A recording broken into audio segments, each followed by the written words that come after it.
नमस्कार, मैं रोहित। आप देख रहे हैं बिहारी कलम। अभी हम बिहटा आश्रम में हैं, सीताराम आश्रम में, जहां स्वामी सदानंद सरस्वती के किसानों को लेकर इतनी बड़ी संघर्ष गाथा यहाँ से दर्शाया गया है। हमारे साथ कैलाश चंद्र झा हैं, हमसे जानेंगे किसानों को लेकर तो बड़ा संघर्ष यहाँ से स्वामी जी ने किया, लेकिन आने वाले समयों में किसानों को लेकर अगर कोई प्रशिक्षण की बात हो, कोई समस्या की बात हो, तो यह आश्रम किस भूमिका में होगा? आज आप देखे होंगे कि हम लोगों ने एक किसान मेला का भी आयोजन किया। तो एक तो पार्ट वो आज हुआ ही कि एक तरह से कि दो, जिसमें जैविक खेती भी था और मॉडर्न खेती का भी था। तो ये तो क्लियर है कि हम लोग उसमें सोच रहे हैं, क्योंकि किसान का सभा का ये केंद्र रहा, स्वामी जी का केंद्र रहा, तो उनका इन्वॉल्वमेंट होना तो ज़रूरी है। ये आज के दिन में ये एक हमारे तरफ से बिगिनिंग है, इसको आरंभ कहते हैं, क्योंकि लोगों में प्रचार होगा। फिर इसके बाद हो सकता है नेक्स्ट ईयर बड़ा किसान मेला करें, जिसमें कि इक्विपमेंट सब भी यहाँ पे हो, उसका प्रचार हो, लोग आएंगे। लेकिन ये शुरुआत है, तो हम समझते हैं कि ये हमारे विचार में है कि किसानों के लिए, और साथ में रूरल डेवलपमेंट पे जो रिसर्च वगैरह होता है, एक ड्रीम ये भी है कि हम इसको सोशल साइंस इंस्टीट्यूट में कन्वर्ट करें, तो लोग को उससे रूरल डेवलपमेंट एरियाज़ में वो होगा। सो नहीं, हम लोग तैयार हैं इसके लिए, लेकिन ये कि समय लगेगा, क्योंकि आश्रम की स्थिति बहुत जीर्ण शीर्ण थी। हम लोग आगे बढ़ रहे हैं स्टेप बाय स्टेप। हम आश्रम के सचिव डॉक्टर सत्यजीत सिंह जी भी हैं, इनसे भी जानेंगे कि आश्रम को लेकर आने वाले समयों में किसानों को लेकर क्या कार्य करेंगे। इस आश्रम के जीर्णोद्धार को लेकर तो आप काम कर ही रहे हैं, लेकिन आने वाले समयों में किसान को लेकर, युवा को लेकर, छात्र को लेकर इस आश्रम से आप क्या संदेश देना चाहें?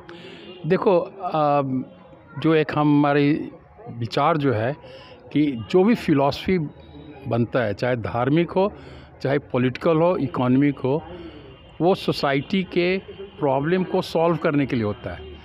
Society is a dynamic thing, तो उसके साथ उसकी प्रॉब्लम भी बदलती रहती है। जो पिछले सदी के शुरू में था, जो वर्ल्ड वॉर के पहले था, वर्ल्ड वॉर के बाद था, वो प्रॉब्लम आज नहीं है।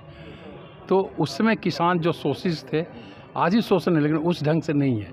आज उन्हें विचार व्यक्त करने का, आंदोलन करने का हक है।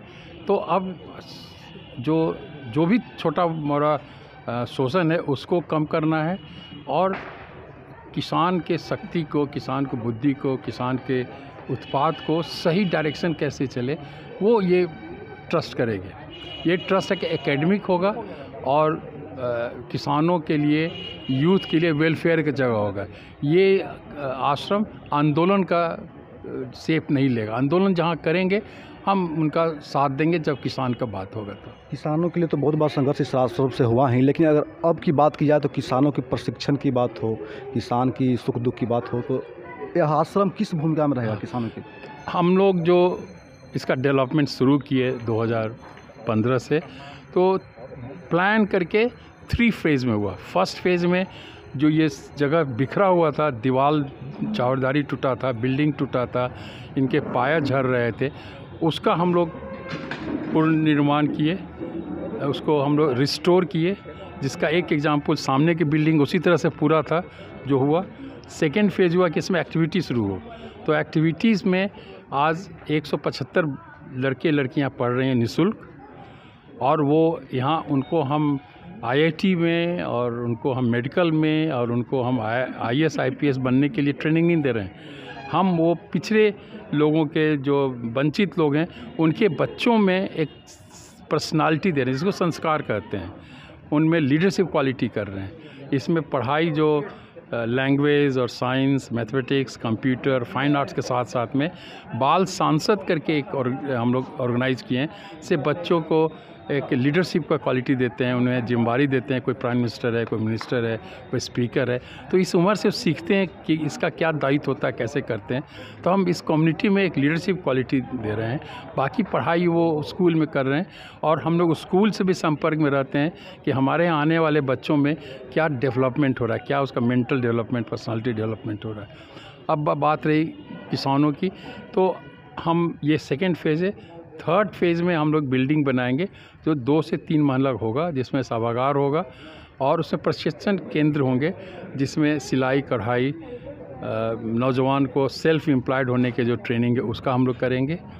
सभागार होगा जिसमें किसान के और किसी तरह के इस तरह का सामाजिक गोष्ठी होगा वो हम करेंगे, और किसानों को बीच बीच में वर्कशॉप करके, प्रशिक्षण का शिविर करके, जो बाहर से एक्सपर्ट आएंगे, किस तरह का खेती इस जगह हो सकता है, किस में आमदनी ज़्यादा हो सकता है और उनके उत्पाद का मार्केटिंग कहाँ कैसे हो सकता है, इसका एक केंद्र यहाँ पर हम लोग इस्टेब्लिश करेंगे। तो ये हम लोगों का आगे का प्लान है। स्वामी जी की संघर्ष को देखते हुए आप नई पीढ़ी युवाओं को आप क्या संदेश देना चाहेंगे? हम संघर्ष तो स्वामी जी जो कहते उसी को कहेंगे।